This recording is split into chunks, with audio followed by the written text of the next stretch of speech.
ओम नमो भगवते वासुदेवाय नमः। भगवान विष्णु और माता ग्यारस की आप सभी पर कृपा बनी रहे। एकादशी के दिन भगवान विष्णु और माता ग्यारस की पूजा की जाती है। आज एकादशी के दिन माता ग्यारस की कथा को सुनना आवश्यक है। आइए आप सुनते हैं ग्यारस माता की व्रत कथा। एक बार एक राज्य में एक राजा राज्य किया करता था। राजा बहुत ही बुद्धिमान और बलशाली था। राजा सदैव अपने प्रजा का बहुत अच्छे से ध्यान रखा करता था। राजा भी अपने राज्य को बहुत पसंद करता था। राजा की 2 बेटियां थी। राजा अपनी दोनों बेटियों से बहुत प्रेम किया करता था। राजा की छोटी बेटी देखने में बहुत सुंदर आकर्षक थी। राजा की बड़ी बेटी छोटी बेटी के मुकाबले थोड़ा कम सुंदर थी। राजा की छोटी बेटी ग्यारस माता की पूजा किया करती थी और सभी लोग राजा की छोटी बेटी से बहुत प्रेम करते थे और बहुत प्रशंसा किया करते थे। राजा भी अपनी छोटी बेटी को बड़ी बेटी से अधिक प्रेम करता था, जिस कारण राजा की बड़ी बेटी को अपनी छोटी बहन से बहुत नफरत होने लगी थी। राजा की दोनों बेटियां जब बड़ी हुईं, तब एक पड़ोस राज्य में रहने वाले राजकुमार राजा की बड़ी बेटी के लिए रिश्ता लेकर आए। लेकिन जैसे ही उस राजकुमार की नजर राजा की छोटी बेटी पर पड़ी, तो वह राजकुमार राजा की छोटी बेटी से विवाह करने के लिए कहने लगा। उस राजकुमार ने राजा की बड़ी बेटी के साथ विवाह करने से मना कर दिया और उसने राजा से कहा कि मैं आपकी छोटी बेटी से विवाह करना चाहता हूँ। जिसके बाद राजा की बड़ी बेटी यह देखकर अपनी छोटी बहन से बहुत क्रोधित हुई। राजा की बड़ी बेटी ने अपनी छोटी बहन को अपना सबसे बड़ा दुश्मन मान लिया। राजा की बड़ी बेटी ने अपनी छोटी बहन से बदला लेने का निर्णय किया, जिसके लिए उसने अपनी छोटी बहन जान से मारने का सोचा। राजा की बड़ी बेटी ने अपनी छोटी बहन को मारने के लिए सबसे पहले एक लड्डू में जहर मिलाकर अपनी छोटी बहन को दे दिया और उसको लड्डू खाने के लिए कहा। लेकिन लड्डू खाने के बाद भी छोटी बहन को कुछ नहीं हुआ। बड़ी बहन यह देखकर बहुत आश्चर्यचकित रह गई, लेकिन बड़ी बहन ने हार नहीं मानी और उसने जब रात में छोटी बहन अपने कमरे में सो रही थी, तब एक मटके में सांप रखकर उसे कमरे में छोड़ दिया। लेकिन सांप भी छोटी बहन का कुछ नहीं कर पाया। जिसके बाद बड़ी बहन ने अपनी छोटी बहन से कहा कि चलो हम लोग कुएं में से पानी भरकर लाते हैं। जिसके लिए वह अपनी छोटी बहन को पानी भरने के बहाने कुएं के पास ले गई और उसने अपनी छोटी बहन को कुएं में धक्का दे दिया। लेकिन छोटी बहन को तब भी कुछ नहीं हुआ, क्योंकि हर बार ग्यारस माता उसकी रक्षा कर लेती थी और उधर बड़ी बहन अपने सारे प्रयासों के बाद असफल हो रही थी, जिससे वह बहुत क्रोधित होती जा रही थी। फिर उसने अपनी छोटी बहन के पास जाकर उससे खुद ही पूछा कि मेरी छोटी बहन, तुमको पता है भगवान ने सबकी मृत्यु एक निश्चित समय पर लिखी हुई है और कैसे तुम्हारी मृत्यु होगी, क्या यह तुम जानती हो? तब छोटी बहन ने अपनी बड़ी बहन को बताया कि हाँ, मैं तो जानती हूँ मेरी मृत्यु कैसे होगी। छोटी बहन से यह सुनकर बड़ी बहन मन ही मन बहुत प्रसन्न होने लगी और उसने अपनी छोटी बहन से कहा, तो तुम मुझे अपनी मृत्यु का राज बताओ। छोटी बहन ने अपनी बड़ी बहन से कहा कि मेरी मृत्यु तो एक तोते में है। जिस तोते के गले में एक हार है, उससे मेरी मृत्यु होगी। जब तक कोई भी व्यक्ति तोते को मारकर वह हार अपने गले में पहनेगा, तो मैं मूर्छित हो जाऊंगी और जैसे ही उस हार को अपने गले से उतारेगा, तो मैं वापस से जीवित हो जाऊंगी। अपनी छोटी बहन की मृत्यु का राज जानकर बड़ी बहन बहुत खुश हुई और उसने अपनी छोटी बहन को मारने के लिए उसके पालतू तोते को ढूंढना शुरू कर दिया। और छोटी बहन को इस बात का आभास हो गया था कि कोई उसकी जान लेना चाहता है, जिसके लिए वह अपने पिताजी के पास गई और उसने अपने पिताजी से कहा कि पिताजी, मेरी मृत्यु के बाद आप मुझे जलाइएगा मत, बल्कि आप मुझे अपनी पुरानी हवेली में एक पलंग में लिटाकर छोड़ दीजिएगा। अपनी छोटी लड़की की यह बात सुनकर राजा बहुत आश्चर्यचकित हो गए। राजा ने अपनी छोटी बेटी से पूछा, बेटी, तुम यह क्या कह रही हो? तब राजा की छोटी बेटी ने बताया, पिताजी, समय किसी के लिए नहीं रुका, कब क्या हो जाए किसी को कुछ नहीं पता। और फिर राजा ने अपनी छोटी बेटी से कहा कि तुम ऐसी बातें क्यों कर रही हो? 2-3 दिन में तो तुम्हारा विवाह है। लेकिन छोटी बेटी अपने पिताजी को ऐसा करने पर मजबूर कर दिया और उनसे वचन ले लिया। राजा ने भी अपनी छोटी बेटी की बात स्वीकार कर ली और 2-3 दिनों के बाद जब शादी का समय आया तब राजकुमार बारात लेकर राजा के घर आया और राजा की छोटी बेटी का विवाह शुरू हो गया। जैसे ही राजा की छोटी बेटी राजकुमार के साथ फेरे लेना शुरू होती है तो उसकी बड़ी बहन अपनी छोटी बहन के कमरे में जाकर उसके तोते को पकड़ लेती है और उसको जान से मार देती है। तोते के गले में जो हार था उसको अपने गले में धारण कर लेती है।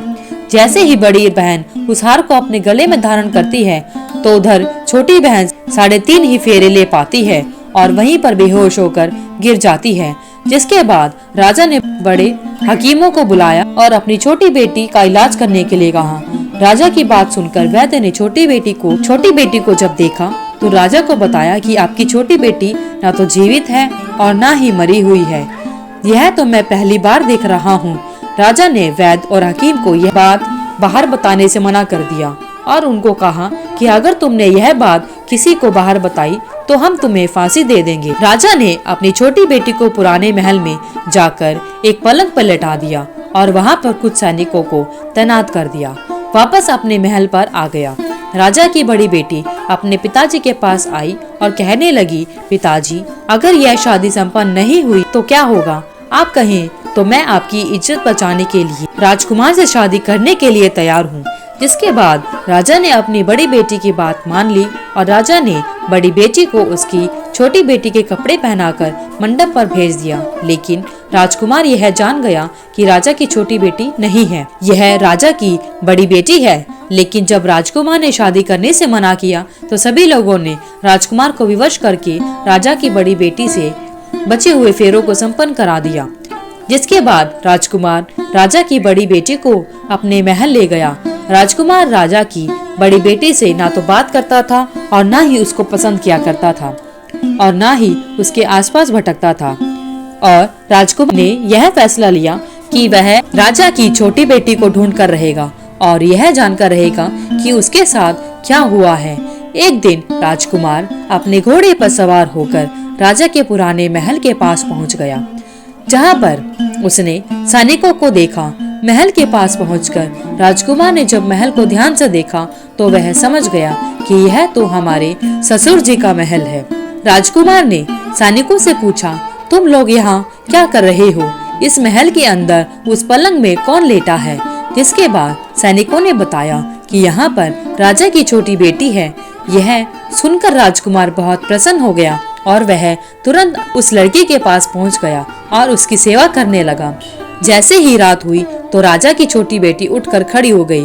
राजकुमार यह देखकर बहुत खुश हो गया और उसने अपनी प्रेमिका से पूछा कि तुम यहाँ क्या कर रही हो? तुम मेरे साथ मेरे घर चलो। राजा की छोटी बेटी ने राजकुमार को सारी बातें बता दी कि मेरी जान एक तोते में बसी थी और मैंने यह बात सिर्फ अपनी बड़ी बहन को बताई थी और मुझे पता है कि उसने ही मुझे मारने का प्रयास किया है। उसके पास एक हार है जिसको वह सुबह पहन लेती है और रात को उतार देती है। जब तक वह हार को पहने रहती है तब तक मैं मूर्छित रहती हूँ और जैसे ही वह उस हार को उतार देती है तो मैं जीवित हो जाती हूँ और जब तक मेरी बड़ी बहन के पास वह हार है तब तक मैं ऐसे ही जीवित और मूर्छित होती रहूंगी। अगर मेरी बड़ी बहन के पास जो हार है वह मेरे हाथ में लग जाए तो मैं हमेशा के लिए जीवित हो जाऊंगी। राजकुमार यह बात सुनकर राजा की छोटी बेटी के पास रहने का निर्णय ले लिया और उसने अपने बचे हुए सारे फेरे उस पलंग में लेटी राजकुमारी लिए और अपना विवाह पूरा किया और वहीं पर रहने लगा। देखते ही देखते कुछ समय में राजा की छोटी बेटी और राजकुमार की पत्नी गर्भवती हो गई। एक दिन राजकुमार को किसी काम से बाहर जाना पड़ा। तब छोटी बहन के पेट में बहुत तेज दर्द होने लगा। जिसके बाद उसने ग्यारस माता का आह्वान किया। जिसके बाद वहां पर ग्यारस माता प्रकट हुई और उन्होंने अपनी भक्त के दर्द को दूर किया। जिसके बाद उसे एक पुत्र की प्राप्ति हुई और वहीं पर अचानक से राजकुमार भी आ गया। राजकुमार ने ग्यारस माता को देखा तो वह आश्चर्यचकित हो गया और उसने तुरंत माता को प्रणाम किया और ग्यारस माता ने राजकुमार से कहा कि जब तुम्हारा पुत्र 5 वर्ष का हो जाए तो तुम अपनी पत्नी का हार आकर इसके गले में डाल देना। और देखते ही देखते राजकुमार और राजा की छोटी बेटी का पुत्र 5 वर्ष का हो जाता है। अब राजकुमार अपने बेटे से कहता है कि बेटा, मैं कुछ काम से बाहर जा रहा हूँ, तुम अपनी माता का ध्यान रखना। और वहाँ से चला जाता है। राजा को बाहर निकलता देख बड़ी बहन के सैनिक देख लेते हैं और बड़ी बहन को जाकर सारी बातें बता देते हैं। जिसके बाद बड़ी बहन अपनी छोटी बहन के पुत्र को वहाँ से उठवा लेती है और उसको मरवा देती है। छोटी बेटी के पुत्र के 2 टुकड़े करवा देती है। पहला टुकड़ा चक्की के पास छुपा देती है और दूसरा टुकड़ा अपनी पलंग के नीचे रख लेती है। अब ग्यारस माता एक भिखारी का रूप रखकर बड़ी बहन के पास चली जाती है। जिसके बाद वह वहाँ पर भिक्षा मांगने लगती है। बड़ी बहन अपने नौकरों से कहती है कि जाकर भिक्षा दे दो, लेकिन जैसे ही नौकर ग्यारस माता को भिक्षा देने के लिए आते हैं तो माता उन्हें मना कर देती है और कहती है कि मैं तुम्हारी महारानी से ही भिक्षा लूंगी। जिसके बाद बड़ी बहन स्वयं ही भिक्षा देने के लिए माता के पास आती है। तब माता एक बिल्ली का रूप लेकर उसके कमरे में चली जाती है और वहाँ पर छोटी बेटी के पुत्र के 2 टुकड़ों को आपस में जोड़ देती है और उसे जीवित कर देती है और उसे वहाँ से ले जाती है। राजकुमार अपने बेटे को लेकर अपनी पत्नी के पास जाता है और उसे कहता है कि तुम इसका ध्यान रखना। अगर तुम इस बच्चे का अच्छे से ध्यान रखोगी तो मैं तुमसे बात करूँगा। राजा की बड़ी बेटी के पास रुक जाता है और उससे कहता है कि तुम अगर इसका ध्यान रखोगी तो मैं तुमसे अच्छे से बात करूँगा, पर तुम्हें इसका अच्छे से ध्यान रखना पड़ेगा। राजकुमार अपने बेटे से कहता है कि तुम माता से उनके गले का हार मांग लो। जिसके बाद राजकुमार का लड़का अपनी माता के पास जाता है, यानी बड़ी बहन के पास जाता है और कहता है कि मुझे तुम्हारा हार चाहिए जो तुमने गले में पहना है। यह सुनकर पहले तो बड़ी बहन बहुत क्रोधित होती है, पर उसको याद आता है कि राजकुमार ने कहा था कि अगर मैं इस बच्चे का ध्यान अच्छे से रखूंगी तो वह मुझसे बात करेंगे। जिसके कारण वह हार उस बच्चे को दे देती है और वह तुरंत उस हार को लेकर अपने पिताजी को दे देता है। और तभी राजकुमार अपने बेटे को लेकर वहाँ से जाने लगता है और राजा की बड़ी बेटी से कहता है कि तुम हमारे लिए खाना बनाकर रखना, मैं शाम को आकर तुम्हारे साथ खाना खाऊंगा। और वह अपने बेटे को लेकर वहाँ से चला जाता है। जिसके बाद वह राजा के पास जाता है और उसको सारी बातें बता देता है।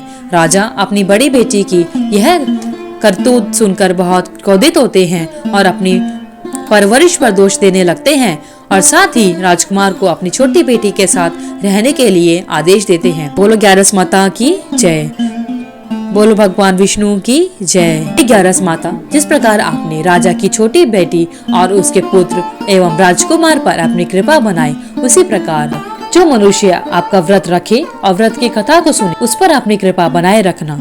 एकादशी की अत्यधिक धार्मिक मान्यता होती है। माना जाता है कि एकादशी पर पूरे मनोभाव से व्रत रखा जाए तो जीवन के सभी कष्ट दूर हो जाते हैं और पापों से मुक्ति मिलती है। माना जाता है कि योगिनी एकादशी का व्रत करने पर 88,000 ब्राह्मणों को भोजन करवाने जितना पुण्य फल मिलता है। साल भर में 24 एकादशियां पड़ती है, जो कि हर महीने के कृष्ण पक्ष और शुक्ल पक्ष की एकादशी को रखी जाती है। इसी तरह आषाढ़ माह के कृष्ण पक्ष में पड़ने वाली एकादशी को योगिनी एकादशी के नाम से जाना जाता है। एकादशी पर पूरे मनोभाव से भगवान विष्णु की पूजा आराधना की जानी चाहिए। माना जाता है कि भगवान विष्णु प्रसन्न होकर भक्तों पर अपनी कृपा बरसाते हैं। पंचांग के अनुसार आषाढ़ माह के शुक्ल पक्ष की एकादशी तिथि 21 जून सुबह 7:18 पर शुरू होगी। वहीं इस तिथि का समापन अगले दिन यानी 22 जून को सुबह 4:27 पर हो जाएगा। उदय तिथि के अनुसार योगिनी एकादशी का व्रत 21 जून यानी शनिवार को रखा जाएगा। योगिनी एकादशी के व्रत का पारण 22 जून की दोपहर 1:47 से शाम 4:35 तक किया जा सकेगा। इस शुभ मुहूर्त में आप व्रत का पारण कर सकते हैं और व्रत का पारण हमेशा शुभ मुहूर्त में ही करना चाहिए। एकादशी का उद्यापन करना भी आवश्यक होता है।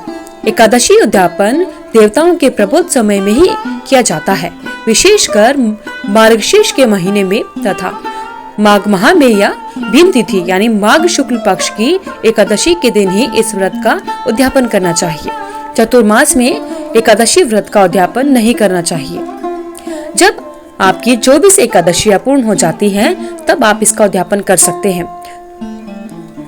तो आइए जानते हैं एकादशी व्रत की विधि क्या है। करने वाले भक्तों को दशमी के दिन से यानी एकादशी से एक दिन पहले से ही कुछ जरूरी कामों को या नियमों को मानना पड़ता है। दशमी के दिन से ही श्रद्धालुओं को या भक्तों को मांस, मछली, प्याज, मसूर की दाल, शहद जैसे खाद्य पदार्थों का सेवन नहीं करना चाहिए। दशमी और एकादशी दोनों दिन लोगों को भोग विलास से दूर रहना चाहिए, ब्रह्मचार्य का पालन करना चाहिए। आइए अब जानते हैं एकादशी की पूजा विधि। एकादशी के दिन सुबह जल्दी उठकर स्नान करने के बाद में साफ स्वच्छ वस्त्र धारण करने चाहिए। उसके बाद व्रत करने का संकल्प लेना चाहिए। घर के मंदिर में दीप प्रज्वलित करें। भगवान विष्णु का गंगा जल से अभिषेक करें। भगवान विष्णु के साथ साथ माता लक्ष्मी की भी अवश्य पूजा करनी चाहिए। भगवान विष्णु को पुष्प और तुलसी दल अर्पित करना चाहिए। अगर संभव हो तो इस दिन व्रत भी अवश्य रखें। भगवान की आरती करें। भगवान श्री हरि विष्णु को भोग लगाएं। भगवान श्री हरि विष्णु को जो भोग लगाया जाता है उसमें तुलसी दल अवश्य शामिल करना चाहिए। कहा जाता है कि तुलसी दल के बिना भगवान श्री हरि विष्णु कोई भी भोग स्वीकार नहीं करते। इस पावन दिन भगवान विष्णु के साथ माता लक्ष्मी की भी विधि विधान से पूजन करने का विशेष महत्व होता है। श्री हरि विष्णु जी की पूजन सामग्री में श्री हरि जी का चित्र अथवा मूर्ति होनी चाहिए। साथ ही पुष्प, पुष्पमाला, नारियल, सुपारी, अनार, आंवला, ये जो ऋतु फल होते हैं, धूप यानी मौसम के अनुसार जो फल मिलते हैं वह सभी फल, धूप, घी, पंचामृत बनाने के लिए कच्चा दूध, दही, घी, शहद और शक्कर चाहिए। धन्यवाद। अगर आपको इस वीडियो में दी हुई जानकारी अच्छी लगी तो वीडियो को लाइक करें, शेयर करें, चैनल को सब्सक्राइब करके बेल आइकन को जरूर प्रेस करें ताकि आगे आने वाली सभी वीडियोस की नोटिफिकेशन आप तक समय से पहुंचे।